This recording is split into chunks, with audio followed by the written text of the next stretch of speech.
Welcome everyone for the Tuesday evening lecture, and today I'm going to show you my game from a 2014 US Championship.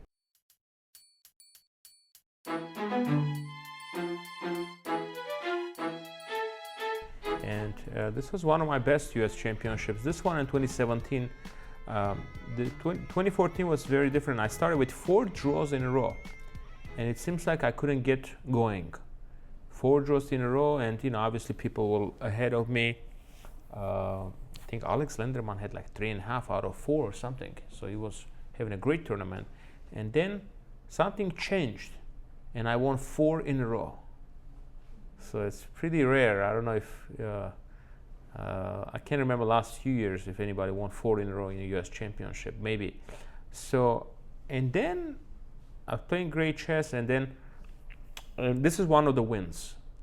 So this is round 7. So before that I defeated Grandmaster Garev, and I defeated Grandmaster Ramirez, and now I defeated Grandmaster Robson, and day after I also defeated Edinburgh. So at that time, with 4 wins in a row, I was already 1 point ahead of the field with 3 rounds to go. So this was an interesting game. So I'm playing Ray, and we play many games, always very interesting games. And the first shocker, d4 from Robson. This came as a big surprise, but he had a second helping game in this tournament with him, Grandmaster, I think, Corrales. So, and I don't know what their prep was. They just completely surprised me with this. But at least I wasn't too worried about it because I'm a d4 player. So, I know how to play against d4. So I was sort of happy because there were some problems with the e4. I remember when I was preparing against Ray. So d5, c4, e6, g3, and he goes straight to the Catalan.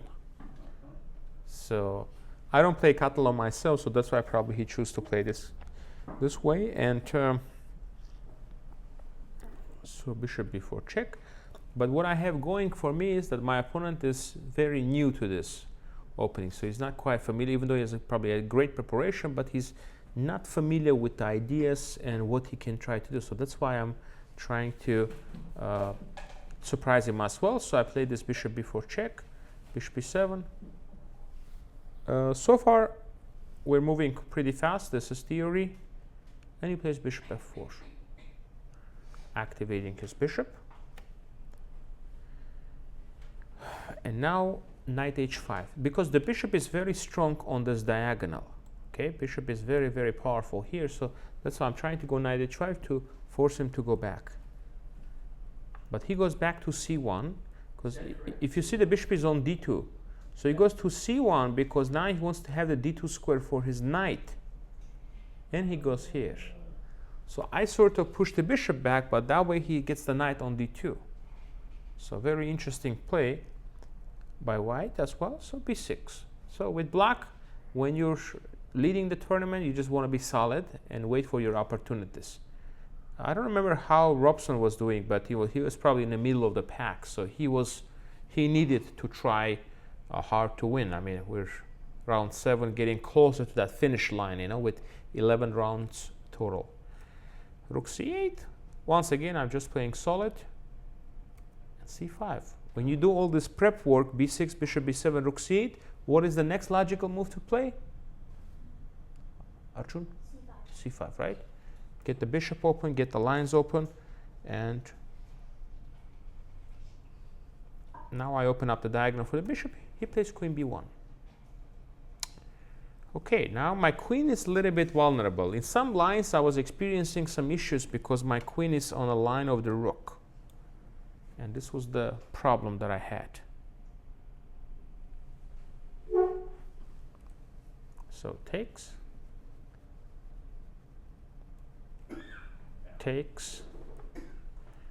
so okay, queen b1, takes, because I thought, okay, I did all this work to get the bishop there, and I gotta open up the diagonal. I don't want to have this bishop blocked, so that was the reason I took. Now he takes back with the knight. And bishop b4, I think this makes sense because I attack his queen. with the tempo, but now he goes queen a1, and now he has some battery pressure. And here I realize I have to take on d4 because he's threatening to take. So that's why I wanted to take. He takes back with the bishop, and I go queen c7. Okay, if I have two moves, queen b7, rook f8, I'm very happy, you know. This would be my next two moves, and I'm very, very happy with this. Okay, queen b7, rook fd8. Bishop h3. Bit of a surprise from Robson. I mean, he's trying to complicate the methods, but bishop h3 feels a bit off. But you'll see what he's trying to do. He's trying to play very, very concrete. Rook fd8, logical play. Rook c1, attacking the queen. Queen b7. Okay, if he doesn't do much, what am I going to do now? Capture on f3, capture with the queen. Now he goes knight g5, activating his knight and attacking my bishop. Now, what should I do here?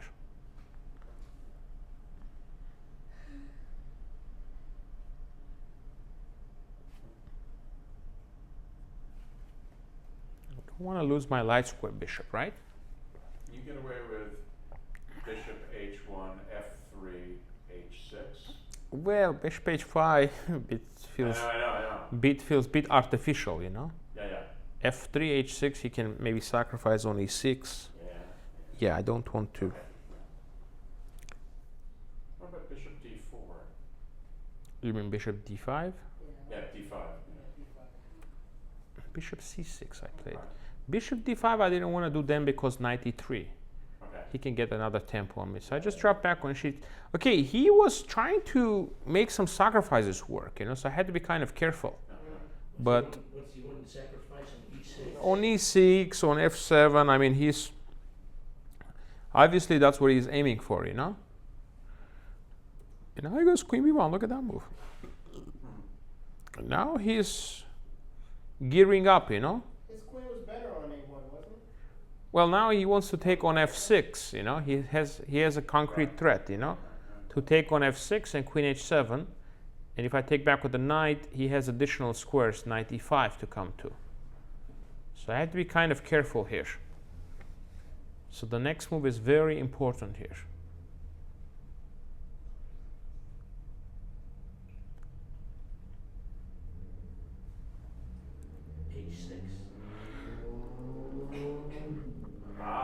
Knight f8. What they say, what's they're saying? Knight on f8, there is never mate, right? And here is no difference. And here actually I'm defending h7 superbly, and defending on top of that, defending e6 as well, and asking him to give me the bishop. Okay? Yeah. And asking him for that bishop as well. Got it? Got it. Multi-purpose. Multi-purpose That's move. beautiful. You know? Just tuck it in, attack there, attack there. That's what you gotta do. So that's a kind of move. That's why I want to show you this game, because knight f8, this kind of moves. Don't think, a lot of people have the idea, oh, you bring the knight back, it's just retreating, you know, it's playing passive. No, but here it's very concrete. Look, I think he probably missed this move, or at least he underestimated, because now he's going to be down a pawn, actually. Because now I think there's some problems. The bishop is hanging, and there are no sacrifices. With knight on f8, there is never mate or anything, you know. It's very hard to checkmate somebody when he has a knight on f8. I don't know if you've thought about it. If you've thought about it or experienced that, with a knight on f8, it's very, very hard to do that. Rook fd1, h6. Well, now I'm safe, so I'm cushioning him back, and he doesn't have any sacrifices, so he drops back, and I'm gonna just play greedy and take the pawn. Yes, but okay, to win this position, it's not an easy task, you know, because he has two bishops. My light squares are weak, so it was, you know, some serious technique I had to put here to win this, because I'm only slightly better here, and he's got an active knight too. So I had to come here, because if I drop on g2, he's got bishop g2. He probably thought he's okay here, but you know, when you're in good form, you find the best moves, and that's what's happening. I was just, you know, I had the momentum when I was getting these wins one after another, and that's playing good moves. And here again, once again, I made a move that is very logical and strong. Black to play. How should I try to... By the way, he's threatening to play knight c6. He's threatening to take knight c6. So, and then attack my bishop, attack on a7. Did you something that was knight to g4? Oh no, the knight's got it, never mind. Well, that's okay. So you're up a pawn, you trade off a piece. You know? You trade off your So what is your suggestion? I was looking at knight to g4. Okay, that is perfect. Trading the knight. Thank you. Yes, Nice. Knight, get rid of it. In general, this applies to many correct decisions. If opponent has an active piece centralized in the middle of the board, almost always it's a good idea for you to do what? Trade him off. Okay, so remember that. Almost always that would be your best idea, okay? To trade him off. Trade, okay? Get rid of him, okay? That's what you want to do, okay? Trade him off. To be able to get a position. And particularly when you're ahead of pawn. It's easier to play too. When less pieces on the board, it's easier. Did you realize that when you're under some pressure, you liquidate pieces, a little bit less pieces, less things to worry about. Okay? Bishop e3. My opponent played. And now in ideal world, I want to do another trade here. And which trade is that? Bishop c5, right? In ideal world, I want to trade those bishops off the board. Then I'm doing really, really well here. Let's see. I didn't play bishop c5 here because rook c1. And then you're getting pinned up a little bit here, tangled up. I did the same thing from this direction, though. Oh. And now he plays h3, attacking my queen. Queen h5. Bishop d4. He refuses. He refuses to trade the bishops. He knows he's going to be in trouble if he does that. Now I pin him. And I got some serious pin on him because, you know, he cannot just move the bishop because I take on d1. So now I'm going to induce another weakness. And now this is weakening his dark squares. With the pawn on g3, he has very good chances. With the pawn, you know, he has very good drawing chances. But once he's played g4, that is going to be a huge square at some point for my knight. Imagine knight lands on f4. That is going to be very, very nice.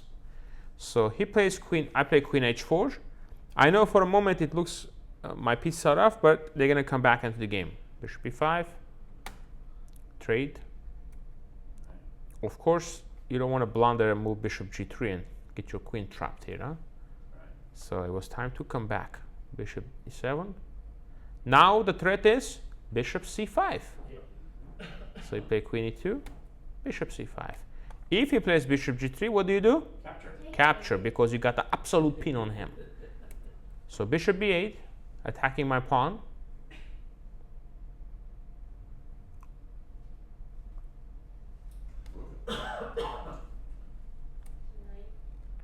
a5. Just make sure pawns are guarded. Queen f3. Queen d8 first. I want to get rid of this bishop. This bishop is in my territory. Push him away, right? Go away. Go away. Now look at that. Go away again. Getting the momentum. And now, Central. Oh, there. queen belongs where? Like a rook, right? Yeah. On a second rank. Putting pressure on f2. Putting pressure on a2. And now, he plays a4. And finally, the moment has arrived. The moment has arrived to play this move and establish the domination of those. Of what now? The dark squares. There you go. And how are we going to accomplish that? Bishop to d6. Absolutely. Oh. Now you can tell, yeah, black is very close to a victory because bishops are coming off, extra pawn in the pocket, and a good squares for the knight on f4 and e5. Things are looking very promising here. Bishop d6, queen d6. Technically, this is winning. This shouldn't be. But he tried to, put some problems. He's a tough defender. Knight f4. And now, which move you really want to play in this position? Well, I want to play g5 at some point. But I don't want to do it now because he has queen f6. So first I go queen d1, threatening a very powerful knight e2. So he checks, I come up here, he goes here. And now, since his queen cannot come to f6, what do we do? Fix it. Fix it, okay? You're fixing it. Now queen e4. Wait, but couldn't you play knight h3 check in that position? In this position, it's possible knight h3 as well. I didn't want to get into the complications, king g2, knight has to go to g5, and some... But g4 is hanging. well, the queen is here, so... If he plays f4. Yeah. No, I think that might have been winning too, but I just wanted to just keep the h3 is my pawn anyway. It's not going anywhere, so I just want to keep the domination. See, I can take now if I want that pawn. So now if you can play f5, it's check. It's check, so I go here first. If he checks, then I go king g7. So he goes queen e3. And now in this position, you know what you need to do? You got to get the same position with the opponent's move. And what do we call that? Triangulation. Suk? Zwang. Suk. Oh, Zugzwang, yeah. Suksavang we call Yes, it. no move, yeah. Yeah. Yeah, that's called Suksavang. Okay?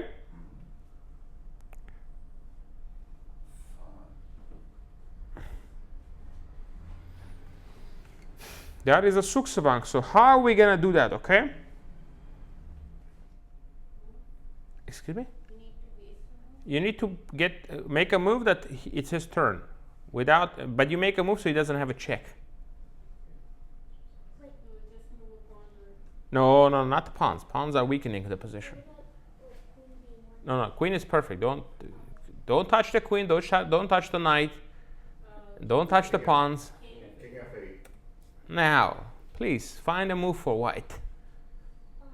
See, you think only you have Suksavangs in the books, right? maybe king h1. Queen f1, losing the bishop, and then mate on g2. Yeah, we can also move the king. Oh, okay. b4. Excuse me? b4. Wow, I mean that takes the pawn. f3. Queen takes b6. That's what he did. Well, no, he played b4 actually. Yeah, Well, queen takes b6 first. I take on h3, right. and then I go back to f4. I take also on g4. Yeah. He played b4. I could do other things, but let me just take this. I didn't want to give him any chances, so I played b5. We go here. I don't want to lose any pawns, so I just go here. Queen f4. Check, take. And this is important now. I just go knight c3. A very powerful move because threat is now knight e4. And the threat is now knight d1. Yes, it does. So he goes bishop e2, Ouch. requesting that. Design. No. Okay. Check. And now knight goes back where? f2. Mm, c3.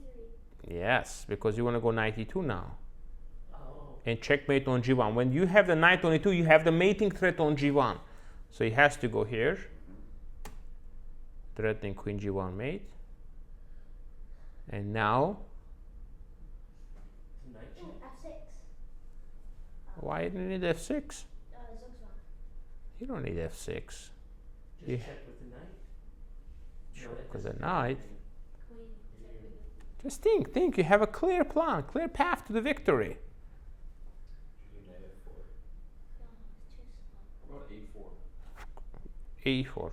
Pass pawns, everybody. They meant to be for what? Pushed, okay? Pushed. I'm ready to push. Oh, Push. because the queen can't leave A1. Yeah. If he takes queen g1 mate, so he Right. played h4. Sure. Oh, He goes here now. Now he's threatening queen f6 check. And now, how many pawns I'm up? 2 pawns, right? So time to do what? Let's get rid of this. That's it, yeah. He, of course, he resigned. I mean, this. Yeah, but No. but why you want to Maybe give on up? the knight, yeah. No need to get fancy, Arjun. There's no need for that. No. I just realized I probably had other ways to win too. Okay, this is just easy. And then I just push the a pawn. Yeah, what's the question? Yeah, because if he takes, tux, push, can't get in. push. Yep. Okay, got it? Excellent. So that's very important to see how to play this opening. Let's review this game. Make sure you understand the opening ideas, okay? So again, the first move was a surprise when he played this move. Ray is an E4 player. Exclusively. At that time, at least, he was. So I played d5. So we have which opening, everybody? Catalan. Check.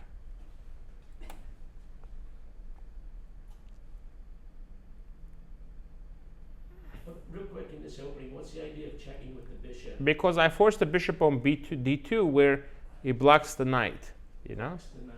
So the bishop is considered misplaced here. Very rare where the bishop belongs on d2. Yeah, bishop in which opening? Very hardly you can find any opening. Okay, in a group file. It's probably one of the only openings, yeah, that you actually put it there. Queen c2, knight a5. I went back. And what's the plan So here? He could have drawn if he'd gone to f4. Yeah, but he's, you know, That's why. it's not expected that, you know, he will play for a draw. Plus, there's no point, Yeah. you know, it's U.S. Championship. You don't come here to make draws, you know. No. It's not like, you know, last round or He anything. was the white pieces. Well, he has the white pieces, and he's a fighter. He's gonna play for a win. I mean, we just repeat because it's just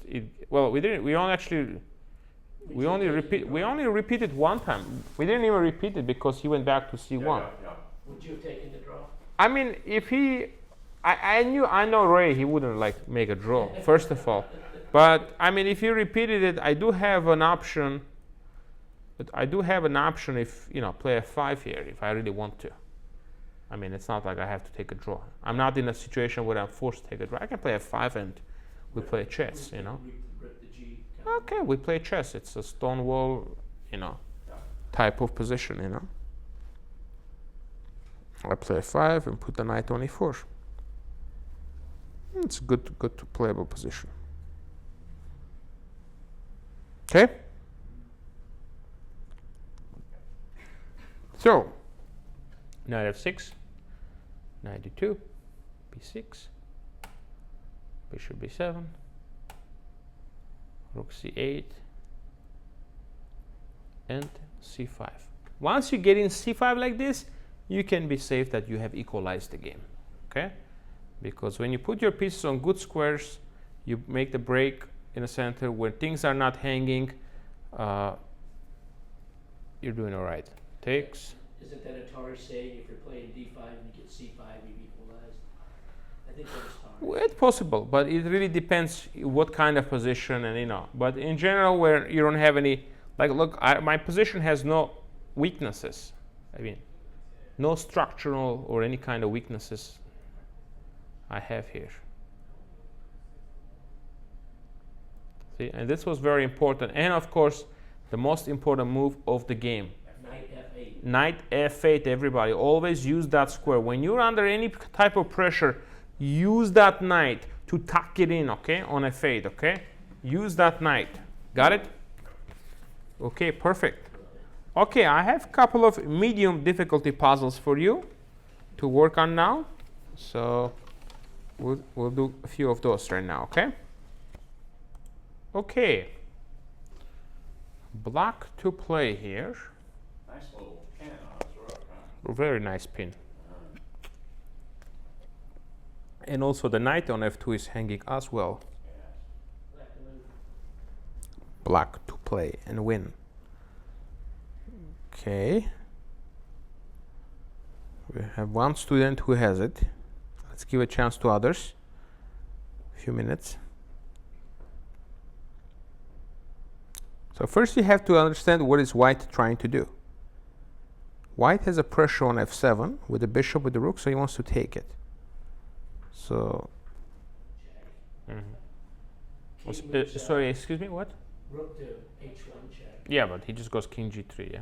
right? Do I push the pawn to check with that? King takes f2, taking your knight and Oh, game. takes your In knight. the game. He takes your knight.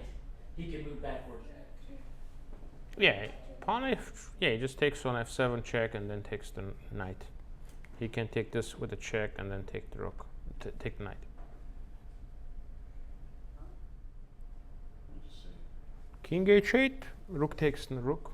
That doesn't work, yeah. Who else? Who else has it besides Caleb? Anybody else has it? Yeah. You can take it. Samson? I've not seen it yet. No ideas? You got the guys who mentioned that first move. Somebody mentioned the first Yeah, move. there's a rook h1, but Great intuition, Samson. I don't see my follow through. I couldn't see my follow. All right, Caleb, what's the next move? First move, rook h1, right? Rook H1. Everybody got rook h1. So, now, if this bishop is not here, then you can trade, right? Yeah. So what kind of idea is out there to do a deflection? Check, right, Caleb? Check. And if king h4, If takes, you take the rook. So if he goes here, knight d6, and if rook f6, king d7. Oh, he defends it. But he goes here, it's not over yet. You gotta continue. Well, you can't trade in quite yet. Oh, wait.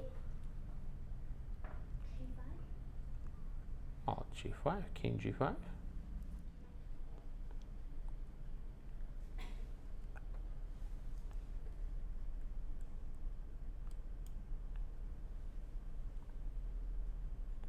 Well, take. Takes knight. Mm. Well, you're still up exchange.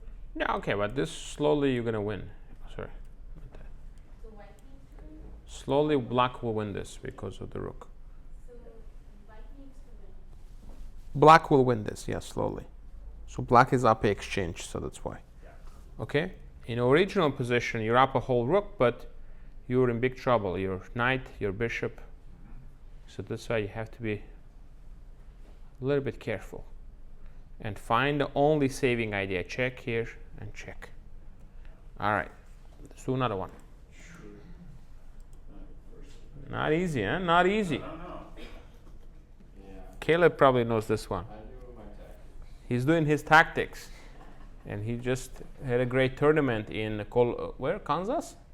Missouri, Columbia, Missouri. Colombia. Very nice. 21, 22? Not yet. Not 22 yet. Getting there, though. Getting there. Yeah. All right. He thought he had a win against Master Ron Luther. I don't have to take right away, by the way.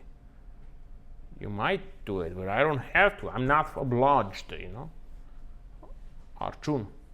A6, and if he takes then rook a5 and I'm winning e5.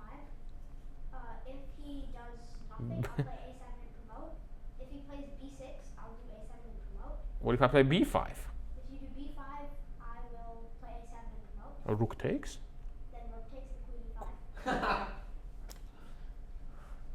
Everybody got that? Yep. Yeah, where you go, Arjun? Arjun, nice work. So, Nice line all the way to the end. all the way, you know, his calculation is excellent. So takes here, winning a knight. So if he goes here, winning the pawn, pushing the pawn and winning. If he goes here, Arjun, go. A7 still. That's it. Okay, Arjun. Nice work by Arjun. Okay, at the end we're gonna do a hard one, okay? All those were hard. Yeah, those are medium difficulties, okay? White to play and draw. You need to play like a strong grandmaster from Russia, Artemiev. The problem we're having here is queen is under attack. Okay, the queen is under attack, and basically, if you move the queen, it just takes the knight. Okay. So white to play and win. Or draw. Sorry, white to play and draw. F8. Bishop takes f8. And now the rook is unprotected. Yes, but we only you gave up the rook. You gave up a rook, and now I trade queens, and I'm up a pish, 2 pawns. So, do you know this one too? No, but I mean, not from memory, but I think I figured it out. You have to play like a strong Grandmaster Artemiev. All right, let's give you a couple of minutes to work on this one. It's very nice, very, very nice. Long calculation in this one needed. Okay? Long calculation needed for this one to win. Oh, sorry, for draw.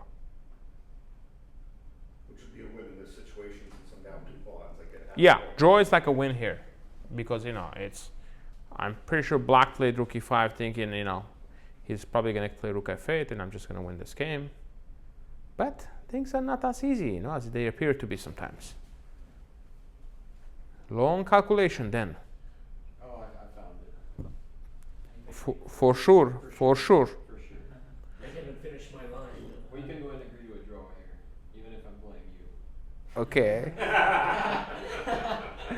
That's a confidence, guys? That's a good confidence of a player right there. Just tell me if I'm wrong. Is queen takes rook absolutely wrong? Well, you got to have the entire thing. Well, okay, queen takes rook, bishop takes, rook to f8 check. Okay. King comes up, knight checks on g5, pawn takes, and then I just check with the rook. And then he just moves his king to the. He moves king h6 or And there's nothing.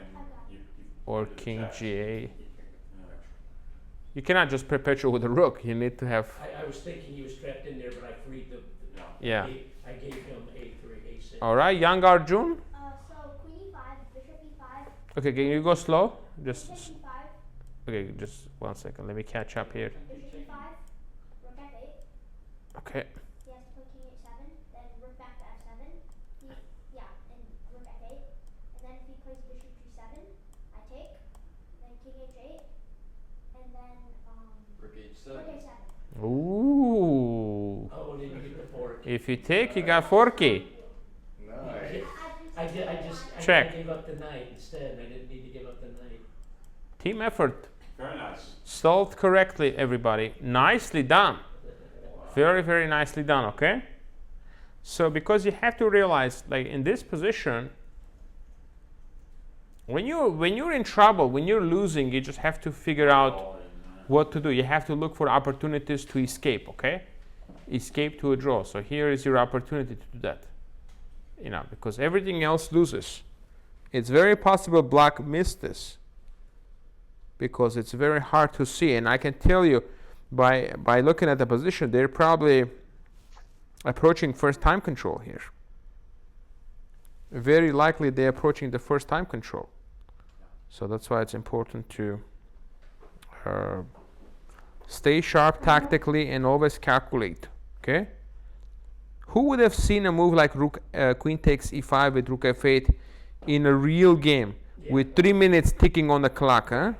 You would waste the time thinking about it. Yeah. So that's why you have to do more and more exercises like this. Okay? So you get stronger. So your visualization is stronger.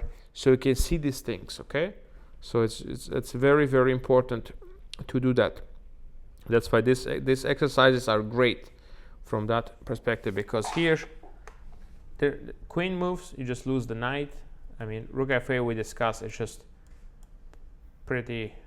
In fact, now I'm thinking maybe even this is a move here. Yeah, what do you do? Because what to do now? I mean, then queen e6, just take the knight next move. Well, yeah. But you can play You have now. to take the rook now. Yeah. Can play which move? Queen takes e5. Well, that's Transpose. Check. Oops.